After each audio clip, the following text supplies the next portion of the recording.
A day before my son's wedding, my daughter-in-law said, "The greatest gift would be if you vanished from our family."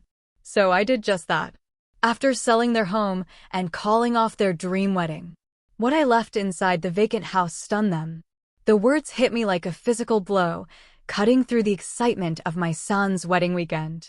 Standing there in his kitchen, Amanda, the woman about to become my daughter-in-law, looked at me with a plastic smile and said, "The best gift you could give our family is to disappear." And my own son, Michael, just nodded. Can you believe that? My heart shattered, but something else, something much colder, clicked into place. To understand how I got to that moment, you need to go back 3 years. My late husband, Robert, and I had poured our hearts into restoring our beautiful Victorian home. It was full of memories. But when Michael and Amanda decided they needed their dream house, I sold it. My entire life savings, $87,000, went straight into their down payment. $87,000. With a mother's unconditional love, I handed it over. They promised I'd always have a place with them, always be part of their family.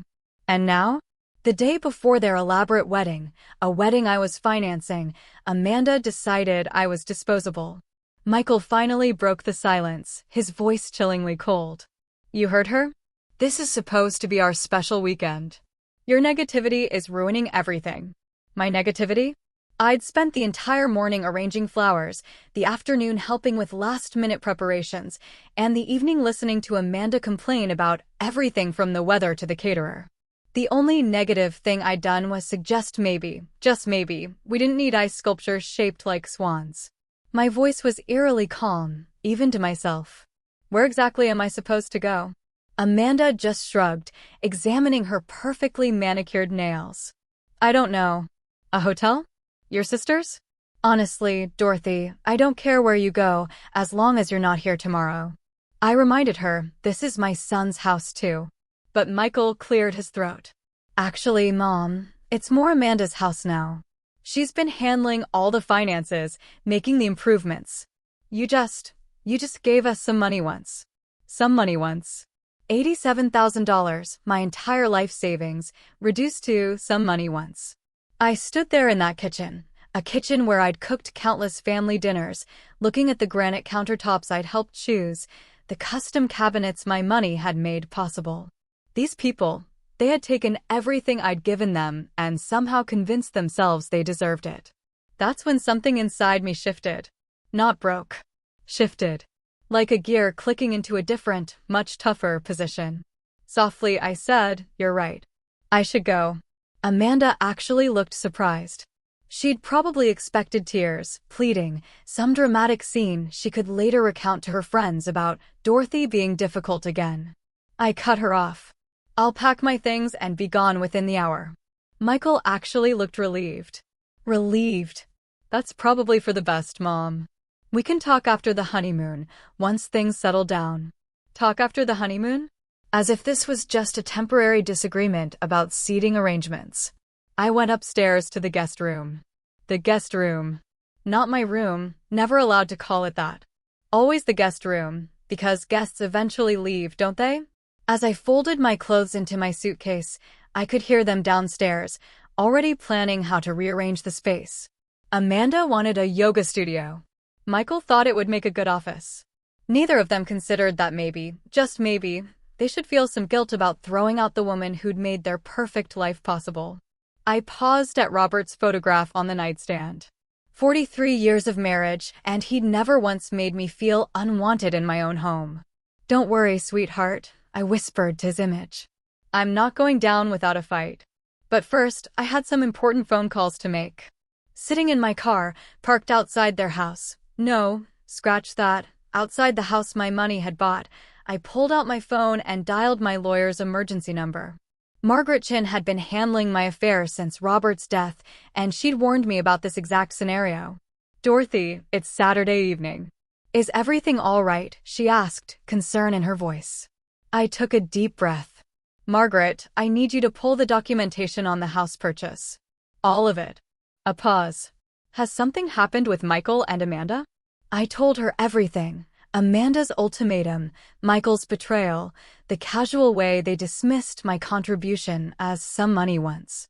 Margaret listened without interruption, though I could hear her typing furiously. Dorothy, I've been worried about this for months. The way they've been treating your investment as a gift, rather than what it actually was. My heart started pounding. What do you mean, what it actually was? Another pause, longer this time. You don't remember signing those additional documents? The ones I insisted on after you expressed concerns about Amanda's spending habits. My voice was barely a whisper. Margaret, please tell me you protected me somehow. Then came the words that changed everything. Oh, honey, the $87,000 wasn't a gift. Legally, it was a loan, with your name on the deed as co-owner. Amanda never signed the acknowledgement forms I sent over.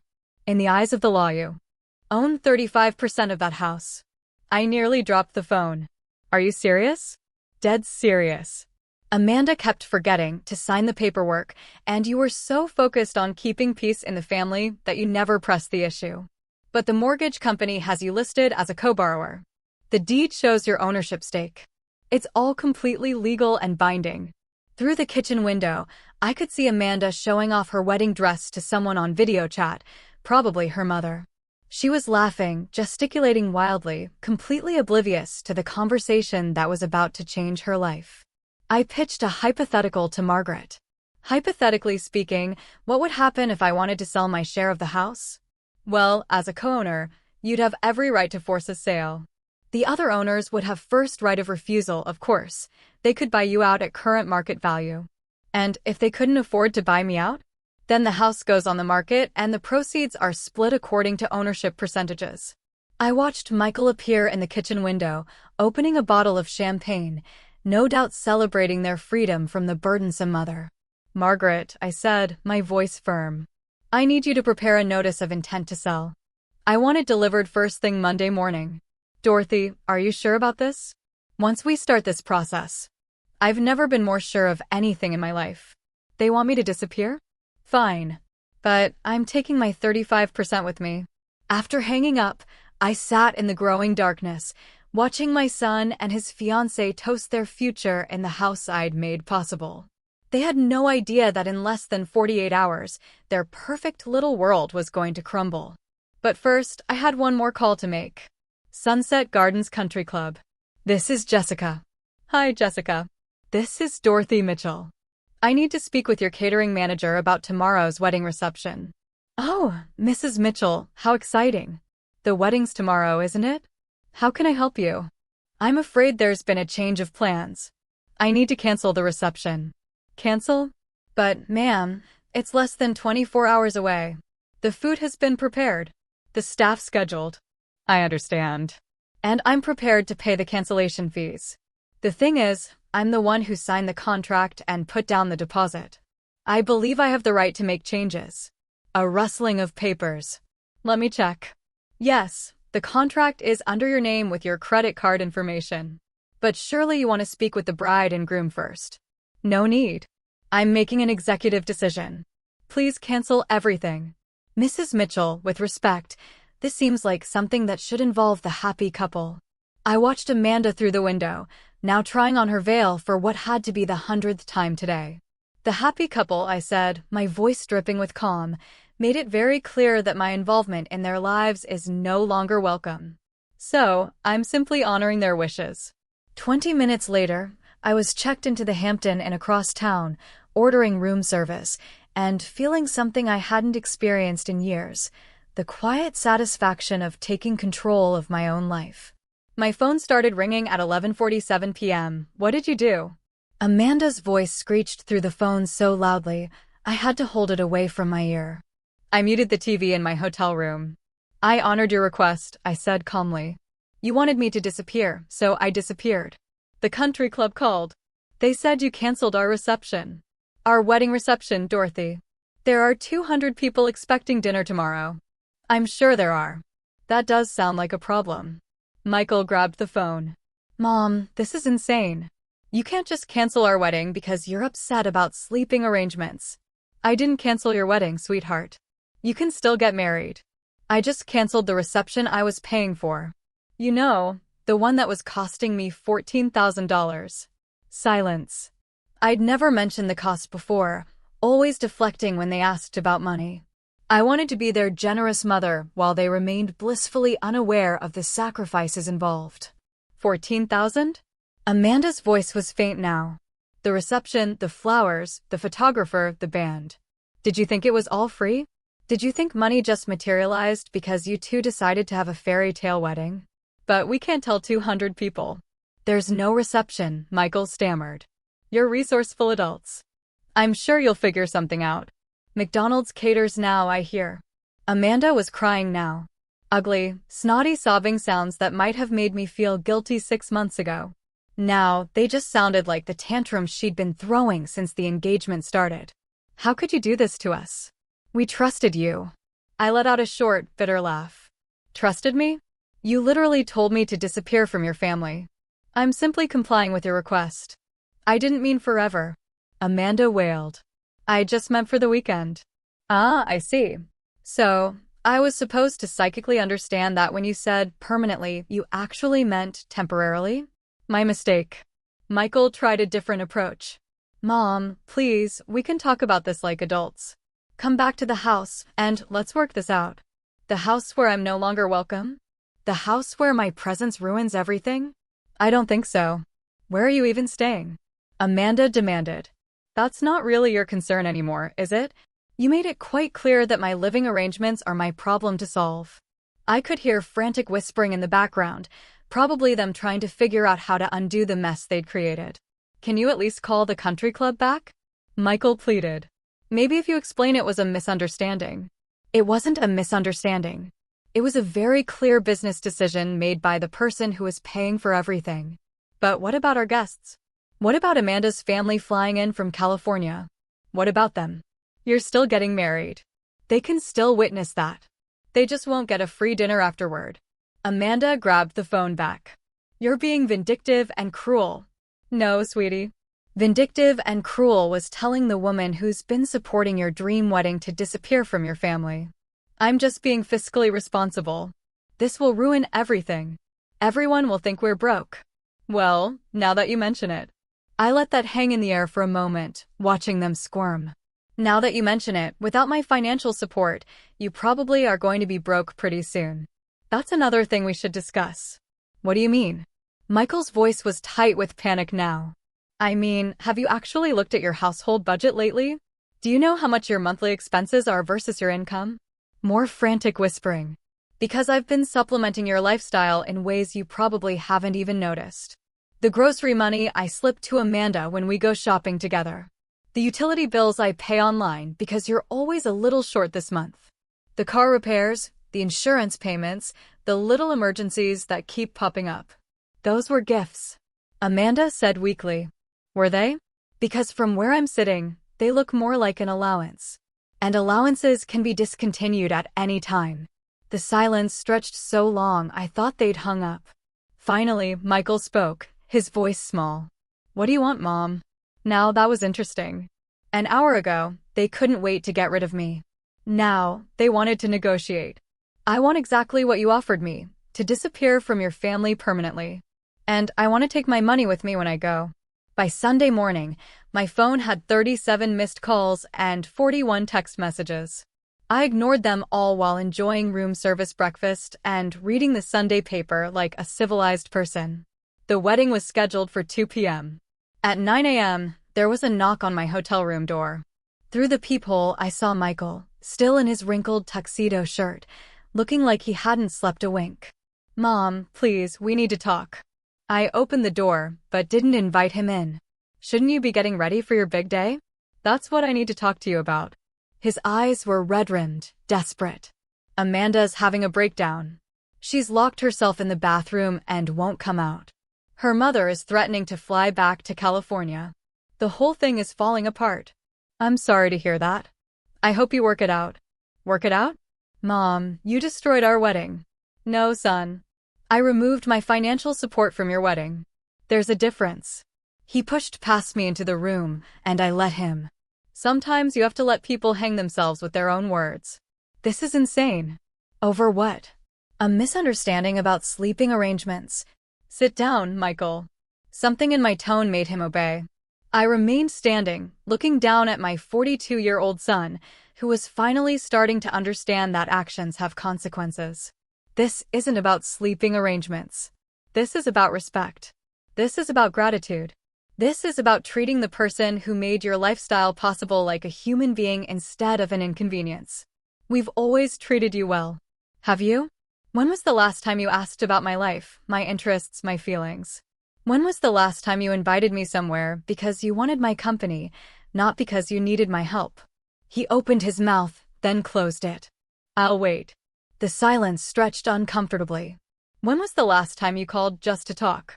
When was the last time you remembered my birthday without Facebook reminding you? When was the last time you treated me like your mother instead of your personal bank? That's not fair. Isn't it, Michael? In the past year, how much money have I given you and Amanda?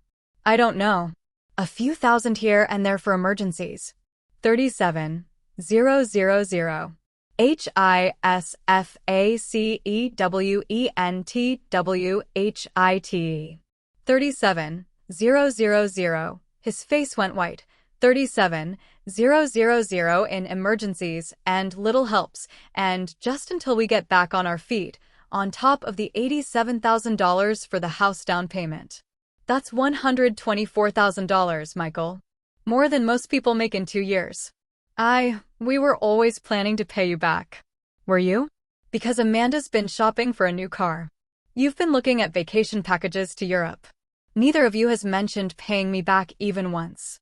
He slumped forward, head in his hands. What do you want from me, Mom? I want you to understand that I'm not your personal ATM. I want you to understand that kindness and generosity aren't infinite resources.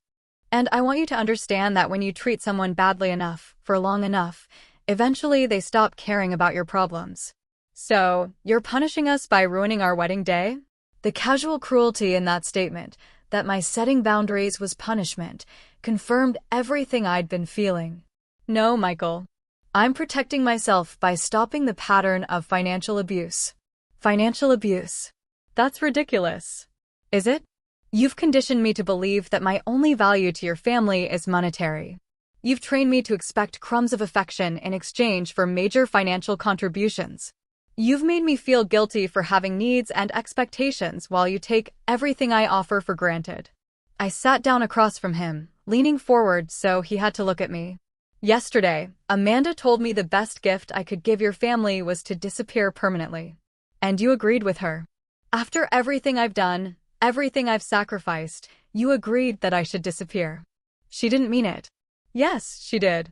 And so did you. And you know what? You're going to get exactly what you asked for. He looked up sharply. What does that mean? I smiled. And it wasn't a nice smile. It means you better figure out how to pay for your own lifestyle from now on. It means you better hope Amanda's parents are feeling generous. And it means you better start looking at apartments, because the house situation is about to get very complicated. What are you talking about? I'm talking about the legal documents you never bothered to read before your father, and I helped you with that down payment.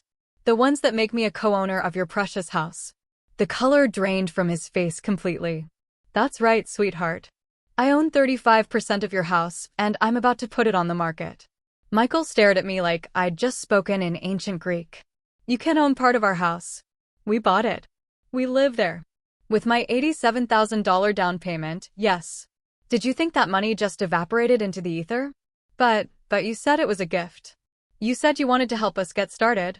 I pulled out my phone and scrolled to Margaret's email from last night. Apparently, my lawyer had different ideas about protecting my investment. Would you like me to read you the relevant legal documents? This is impossible. Amanda would have had to sign something. Amanda was supposed to sign something. She kept forgetting to return the papers.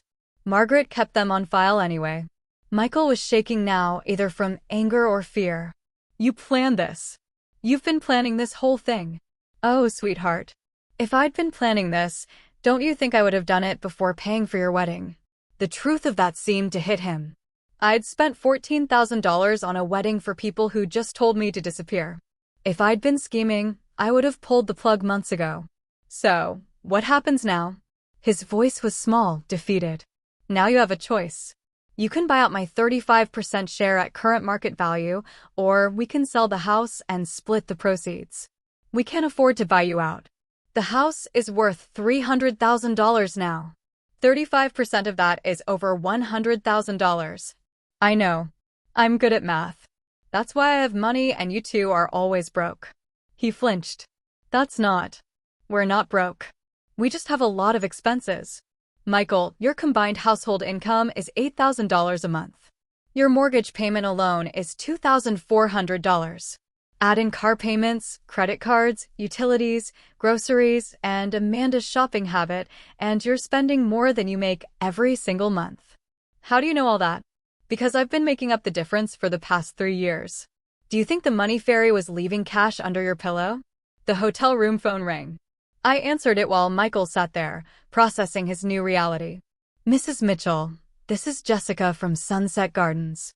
I have the bride's mother on another line. She's asking about reinstating today's reception. She says she'll pay all the costs if you'll allow us to proceed. I looked at Michael, who was listening with desperate hope in his eyes. That's very generous of her, Jessica. But I'm afraid that won't be possible. Mom, please. Michael started. I held up a hand to silence him. You see, Jessica, there are some family dynamics at play here that make it inappropriate for me to accept payment from other family members for an event I chose to cancel. I understand. Should I tell Mrs. Worth that the cancellation stands? Yes, please. And Jessica, send my final bill to this hotel. I'll settle up everything I owe for the inconvenience. After hanging up, I turned back to Michael. Amanda's mother was willing to pay $14,000 to save your reception. She's been planning this wedding for months. She invited half her country club. How nice for her. Too bad her daughter couldn't manage to be civil to the person who was originally paying for everything. Michael pulled out his phone. I need to call Amanda. We need to figure out what to do about the house. Go ahead. But Michael, when you talk to your wife about our new arrangement, make sure she understands something. He looked up from dialing. I'm not the same woman who walked out of your house last night. That woman was desperate to keep peace in the family. At any cost. This woman is done being taken advantage of. You're really going to force us to sell our home? I'm going to exercise my legal rights as a co-owner. What you do with that information is up to you. He left without another word, probably to deliver the worst news of Amanda's life on what was supposed to be the happiest day. 20 minutes later, my phone rang again. Dorothy, Amanda's voice was barely recognizable through her tears. We need to talk. No, sweetie. We really don't. You made it very clear yesterday that talking to me wasn't something you were interested in doing. I was upset. I was stressed about the wedding. I didn't mean what I said. Of course, you were upset. It must be exhausting pretending to tolerate someone you obviously despise. I don't despise you, Amanda. In the 3 years since you moved into the house I bought for you, you've never once thanked me. Not once. You've never asked about my life, my interests, my health. You've never invited me to anything unless you needed me to babysit or bring food or write a check. That's not true. When was the last time you called just to see how I was doing? Silence. I'll save you the mental effort. Never. You've never called just to check on me. But you're Michael's mother. Your family. Yesterday you told me the best gift I could give this family was to disappear permanently. Today you're claiming I'm family. Which is it, Amanda? More crying. The kind of desperate sobbing that once would have made me rush over with tissues and comfort. Dorothy, please. I'll do anything. I'll apologize publicly. I'll pay you back. Pay me back with what money? You don't work, remember? You're a full-time homemaker in a house you couldn't afford without my money. I'll get a job. That's a great idea. You should definitely do that. But it doesn't change the current situation with the house. What if we agree to pay you back for everything? All the money you've given us over the years. I almost laughed. Amanda, honey, you owe me $124,000. At minimum wage, it would take you about 6 years to earn that much, and that's assuming you never spend money on anything else. The silence that followed was the sound of reality finally sinking in. By 4 p.m., they'd called 16 more times. I'd answered exactly none of them. Instead, I was sitting in the hotel restaurant, enjoying a lovely late lunch and watching the local news coverage of a wedding disaster at Sunset Gardens. The reporter didn't mention names, but the footage of Amanda in her wedding dress, crying on the country club steps, was pretty unmistakable. "Excuse me, aren't you Dorothy Mitchell?" I looked up to see a woman about my age with perfectly styled gray hair and kind eyes. She looked familiar, but I couldn't place her. "I'm sorry. Do we know each other?" "Barbara Worth," she said. "Amanda's mother." She gestured to the empty chair across from me. "May I? This should be interesting." Barbara sat down with the practiced grace of someone who'd spent decades handling social crises. "I wanted to thank you. That wasn't what I'd expected. Thank me for showing my daughter who she really is." The waitress appeared, and Barbara ordered coffee. I waited, curious about where this was going. "I've been worried about Amanda for years," Barbara continued. "The entitlement, the way she treats people she considers beneath her, the complete lack of gratitude for anything. I kept hoping marriage would mature her. And now I've seen how she treats the woman who made her lifestyle possible. And I'm horrified." Barbara's coffee arrived. She sipped it thoughtfully before continuing. "I offered to pay for the reception, not because I support Amanda's behavior, but because I felt responsible for the 200 guests who'd been inconvenienced. But you were right to refuse." "Was I?" My daughter needed to face consequences for her actions. Real consequences, the kind that can't be fixed with daddy's money or mommy's connections. I studied Barbara carefully. There was something refreshing about her directness. "She called me hysterical about the house situation," Barbara continued, "demanding that I loan her the money to buy out your share. And I told her, absolutely not. If she wanted to own a house, she should have treated the co-owner with respect. A woman after my own heart." "Can I ask you something, Dorothy? What's your endgame here? Are you planning to force the sale?" "I've been wondering that myself. Honestly, I haven't decided. Part of me wants to see if they can actually figure out how to support themselves without my money. Part of me wants to sell the house just to watch their perfect little world crumble. And the other part." I paused. "The other part remembers that Michael is still my son, despite everything." Barbara nodded. "I understand. But may I offer some advice from someone who's been enabling her daughter's bad behavior for 39 years? Please don't save them from this. Whatever you decide about the house, don't cushion the fall. Amanda has never faced real consequences for treating people badly, and it's turned her into someone I barely recognize as my daughter." She reached into her purse and pulled out a business card. "I'm flying back to California tomorrow. If you ever want to talk to someone who understands what it's like to love an ungrateful child, call me." After Barbara left, I sat alone with my thoughts and my phone, which was still buzzing with increasingly desperate messages. The truth was, I hadn't decided what I wanted my endgame to be. I'd been reacting, protecting myself, asserting boundaries. But now I needed to figure out what came next. The nuclear option was forcing the sale. Michael and Amanda would have to find an apartment, probably in a much less desirable part of town. They'd finally understand what it meant to live within their means. The merciful option was offering to sell them my share for less than market value, maybe what I'd actually put into the house. They'd still struggle, but they might be able to keep their home. The spite option was holding on to my ownership stake indefinitely, collecting my share of the property taxes and any improvements while watching them squirm every month. As I sat there weighing my options, my phone rang again. This time, it wasn't Michael or Amanda.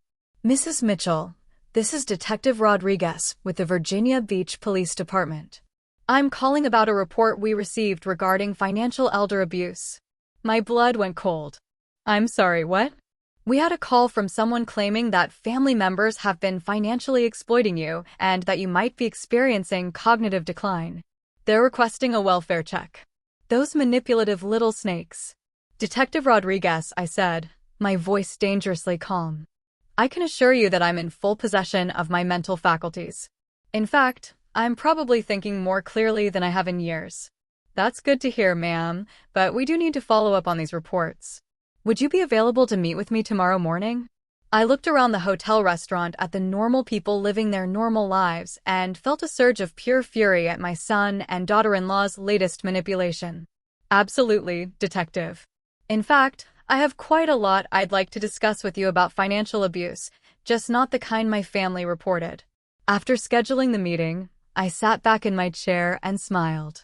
If Michael and Amanda wanted to play hardball, I was more than ready to pick up the bat. Time to show them what a real power play looked like. Detective Rodriguez was younger than I'd expected, maybe 40, with intelligent eyes and the kind of patient demeanor that probably served him well in family disputes. We met at the police station Monday morning, and I'd brought my entire financial file. Mrs. Mitchell, I want to start by saying that the person who called us seemed genuinely concerned about your welfare. I'm sure they did, I replied, my voice dry. My daughter-in-law is very good at sounding concerned when it suits her purposes. I spread my bank statements across his desk. Detective, in the past 3 years, I've given my son and his wife $124,000. Would you like to see the documentation? His eyebrows rose as he examined the papers, check after check, wire transfers, credit card payments made on their behalf. A clear pattern of financial dependency. This is substantial, he said carefully. It is. And yesterday, when I finally set some boundaries about how they treat me, they decided I must be mentally incompetent. I pulled out my phone and played the voicemail Amanda had left at 3 a.m. Her voice, shrill and accusatory. Dorothy, this is insane behavior. Normal people don't destroy their families' lives over hurt feelings. We're worried about you. Maybe you need to see someone. Get some help. Michael thinks you might be having some kind of breakdown. Detective Rodriguez listened, taking notes. Has there been any history of cognitive issues, Mrs. Mitchell? None whatsoever. I manage my own finances, maintain my own household, drive myself places. The only thing that's changed is that I stopped letting them take advantage of me. I showed him the house documents Margaret had sent over. My lawyer can verify that I'm a legal co-owner of their property. Everything I'm doing is within my rights as an investor protecting her assets.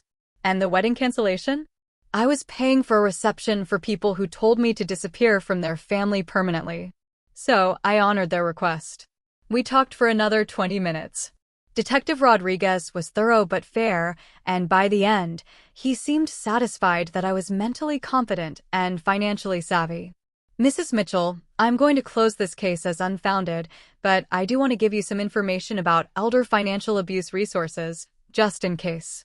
Actually, Detective, I said with a tight smile, I think I've got the situation well in hand now. As I drove away from the police station, my phone rang. Michael again.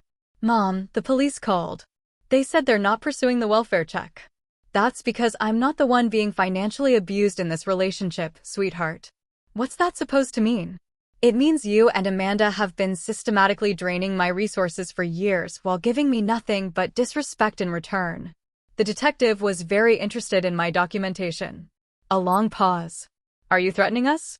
I'm informing you that your manipulation tactics aren't working anymore. Mom, please. Can we just sit down and talk about this like adults?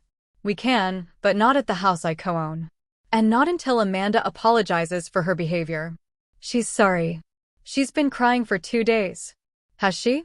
Because the voicemail she left me at 3 o'clock this morning suggested she thinks I'm mentally ill. Not that she's sorry. Another pause.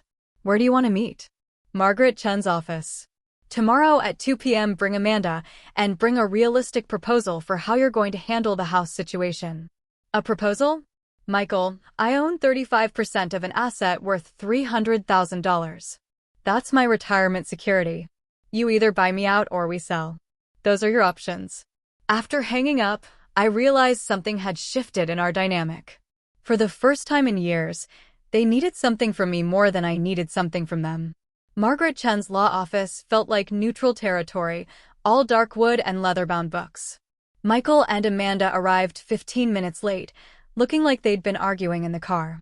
Amanda's eyes were puffy and red, her usual polish completely gone.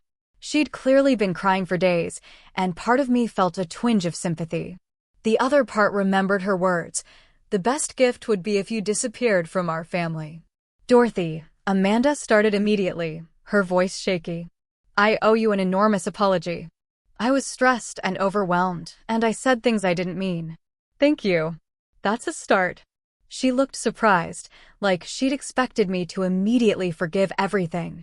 Margaret spread the house documents across the conference table. Let's review the facts. Dorothy provided $87,000 for the down payment. The mortgage shows her as a co-borrower. The deed lists her ownership at 35%. Michael studied the papers like they might magically change. We had no idea about the ownership stake. You would have if Amanda had signed the acknowledgement forms, Margaret replied crisply. I sent them 3 times. I was busy with wedding planning, Amanda said weakly. For 3 years. Margaret's tone was beautifully skeptical. I let them squirm for a moment before speaking. The question now is how we move forward. I have a proposal. They both leaned forward hopefully. Option 1, you buy out my 35% share at current market value, which is $105,000. Amanda's face went white. We don't have that kind of money. Option 2, we put the house on the market and split the proceeds according to ownership percentages. We'd have to move, Michael said quietly. Yes, you would. To something you can actually afford. What about option 3? Amanda asked desperately. There is no option 3. Those are your choices. Margaret pulled out a calculator. If you sold the house today after realtor fees and closing costs, you'd probably net around $270,000.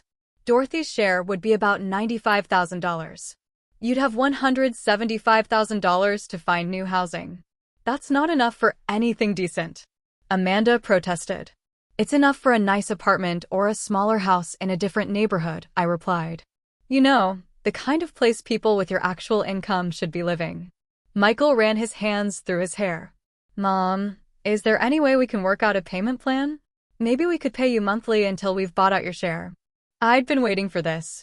At what interest rate and with what collateral? You've already proven you don't honor financial agreements. That's not fair, isn't it? You owe me $37,000 in emergency loans that you never intended to repay. Why would I trust you with another $100,000? Amanda started crying again. This is going to destroy our lives. No, Amanda. This is going to force you to live within your means for the first time in your adult life. But what about our credit? What about our reputation? I almost laughed. Your credit, honey, your credit is already terrible. You've been late on every bill for months. I know because I've been bailing you out. Margaret cleared her throat. I need to advise you that Dorothy has every legal right to force a sale. She's being more than generous by offering these options. How long do we have to decide? Michael asked. 30 days, I said. That should give you time to explore your financing options. As we prepared to leave, Amanda grabbed my arm. Dorothy, please. I know I hurt you, but we're family. Doesn't that count for something? I looked at her hand on my arm, then at her face. For just a moment, I saw the scared young woman behind the entitled facade. Amanda, family is supposed to count for something. That's exactly the point. 2 weeks into their 30-day deadline, I got an unexpected visitor. Barbara Worth stood on my hotel room doorstep with a bottle of wine and a determined expression. I hope you don't mind me dropping by. I got your hotel information from Margaret Chin. I invited her in, curious about what had brought Amanda's mother back to Virginia. I came to check on the kids, Barbara said, settling into the room's only armchair. And to talk to you. How are they doing? Terribly. Amanda's having daily panic attacks. Michael's working overtime trying to find a way to get a loan. They're fighting constantly. I poured us both glasses of wine, surprised to find I felt less satisfaction in their misery than I'd expected. Barbara, are you here to ask me to reconsider? Actually, no. I'm here to tell you about Amanda's father. That wasn't what I'd expected. Richard spoiled our daughter rotten, Barbara continued. Every tantrum was rewarded. Every consequence was cushioned. Every failure was someone else's fault. She sipped her wine thoughtfully. When Amanda was 16, she totaled her car driving drunk. Instead of letting her face the legal consequences, Richard hired the best lawyer money could buy and got the charges dropped. Why are you telling me this? Because I've watched my daughter become someone I don't recognize, and I finally understand that her problems aren't going to be solved by more money or more rescuing. Barbara reached into her purse and pulled out a check. Amanda asked me to give you this. It's for $25,000. A good faith payment toward buying out your share. I looked at the check but didn't touch it. And what did you tell her? I told her I wouldn't be her enabler anymore. That check represents Richard's life insurance policy. Money I was saving for her inheritance. But I realized that giving it to her would just be repeating the same pattern. She tore the check in half. Barbara, that's a lot of money. Money Amanda hasn't earned and doesn't deserve. Dorothy, I want you to know that whatever you decide about the house, you have my support. Even if it means they lose their home? Especially then. Maybe having to start over will teach Amanda what work and gratitude actually mean. After Barbara left, I sat alone with my thoughts. For 3 years, I'd been Amanda's enabler just as much as her parents had been. Every time I wrote a check to cover their shortfall, I'd been teaching them that there would always be someone to catch them when they fell. The question was, what kind of lesson did I want them to learn? Now, my phone buzzed with a text from Michael. Mom, we've been approved for a home equity loan that would cover $60,000 toward buying you out. Can we meet to discuss partial payment arrangements for the rest? I stared at the message for a long time. They were trying, which was more than they'd done in years. But a home equity loan meant going deeper into debt, not learning to live responsibly. I typed back. We can discuss it, but I want to see a complete household budget and a realistic plan for paying off all your debts, not just mine. His response came immediately. Anything you want, Mom. We just want to make this right. For the first time since this whole thing started, that sounded like progress. The budget meeting was enlightening in the worst possible way. Michael and Amanda spread their financial documents across Margaret's conference table like evidence of a crime, which in a way, they were. Okay, I said, reviewing their monthly expenses. You spend $400 and $400 a month in restaurants. Webeth worklongers, Amanda say defensively. Sometimes retiteredekuk. You didn't work at all, Amanda. Operator Michael operator works long hours. Imav down the list, $300 a month on Amanda, clothing budget. I need to look professional for social events. What social events? You don't have a job. Amanda's face was getting red, but I continued. $200 on premium cable and streaming services. $150 on Amanda's gym membership that you use maybe twice a month. $800 a month in credit card minimums for what appears to be shopping and vacation debt. Michael was adding numbers on his phone calculator. Mom, I know it looks bad. It looks like you're living a lifestyle that requires about $12,000 a month when you bring home $8,000. But with the home equity loan, we could pay off the credit cards and reduce our monthly expenses significantly, Amanda said hopefully. I looked at Margaret, who was taking notes with professional detachment. Amanda, you'd be borrowing against the house to pay off credit card debt. What happens when you run up the credit cards again? We won't. We've learned our lesson. Have you? Because I don't see any significant changes in this budget. You're still eating out constantly, still maintaining expensive memberships you barely use, still treating shopping like a hobby. Michael leaned forward. What would you want to see, Mom? What would convince you that we're serious about changing? Finally, the right question. I'd been thinking about this for days. Here's my offer. You can buy out my share for $75,000 instead of the full market value of $105,000. But there are conditions. They both perked up. First, Amanda gets a job within 60 days and maintains it for at least 2 years. Second, you sell one of your cars and use the proceeds to pay down debt. Third, you stick to a realistic budget with no restaurant meals, no unnecessary shopping, and no new debt for 2 years. How would you monitor that? Michael asked. Monthly financial check-ins with Margaret. You provide bank statements, credit reports, and proof of income. If you violate any of the conditions, the full amount becomes due immediately. Amanda was shaking her head. That's like being in financial prison. No, Amanda, that's called being accountable for your choices. They asked for time to discuss it privately. While they huddled in the hallway, Margaret turned to me. This is either very generous or very cruel. I can't decide which. Maybe it's both, I mused. When they came back, Michael spoke for both of them. We accept your terms. All of them. All of them, Amanda confirmed, though she looked like she was swallowing poison. Margaret started drafting the agreement. I'll need this notarized and filed with the county recorder's office. As we finalized the paperwork, I watched my son and daughter-in-law sign away their financial freedom for the next 2 years. Part of me felt victorious. Part of me felt sad that it had come to this. But mostly, I felt like I was finally teaching them a lesson their parents should have taught them decades ago. Actions have consequences, and family isn't a free pass to treat people badly. 6 months later, I was sitting in my new apartment, a lovely 2-bedroom place in a senior community with a pool and walking trails, when Amanda called with surprising news. "Dorothy, I got the promotion." Amanda had started working as a receptionist at a dental office, and apparently, she'd been good enough at it to move up to office manager. "That's wonderful, honey. How do you feel?" "Exhausted." She laughed, and it was the first genuine laugh I'd heard from her in years. "But also proud. I never knew I was good at organizing things." "You always were. You just never had to use those skills before." There was a pause. "Dorothy, I owe you an apology. A real one, not the panicked one from Margaret's office." "I'm listening." "I was horrible to you. For years, I treated you like an ATM and then got angry when you had feelings about it. I told myself you were just being dramatic.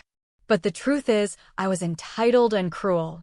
I set down my coffee cup, surprised by how much her words affected me. "What changed your mind?" "Having to work for money instead of just asking for it. Realizing how hard it is to save even $100 when you're paying your own bills. Understanding what you sacrificed to help us. And Michael, he's getting there.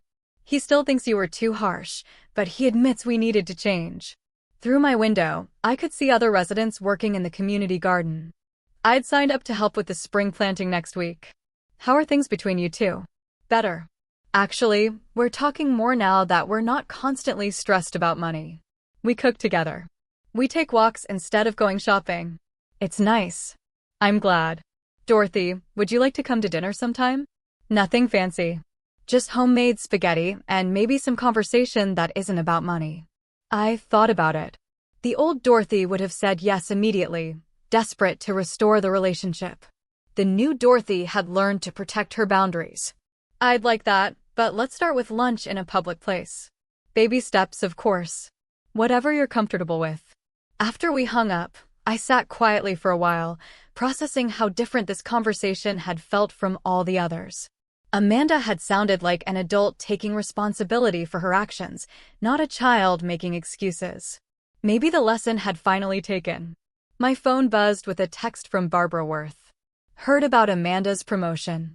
Thank you for not giving up on her." I texted back, "Thank you for not bailing her out." Sometimes, the kindest thing you can do for someone is let them face the consequences of their choices. Sometimes love means saying no. And sometimes, the best gift you can give someone is the opportunity to discover who they really are when no one's there to catch them. I'd spent 3 years being their safety net. And in doing so, I'd robbed them of the chance to develop their own strength. When I finally pulled that net away, they'd learned to fly. Not because they wanted to, but because they had to. And maybe that was the most valuable lesson of all. Outside my window, the sun was setting over the walking trail where I'd signed up for a seniors hiking group. Tomorrow, I was having lunch with a man named Frank who'd asked me out after we'd both laughed at the same joke during last week's book club meeting. At 68, I was finally learning what it felt like to be valued for who I was, not what I could provide.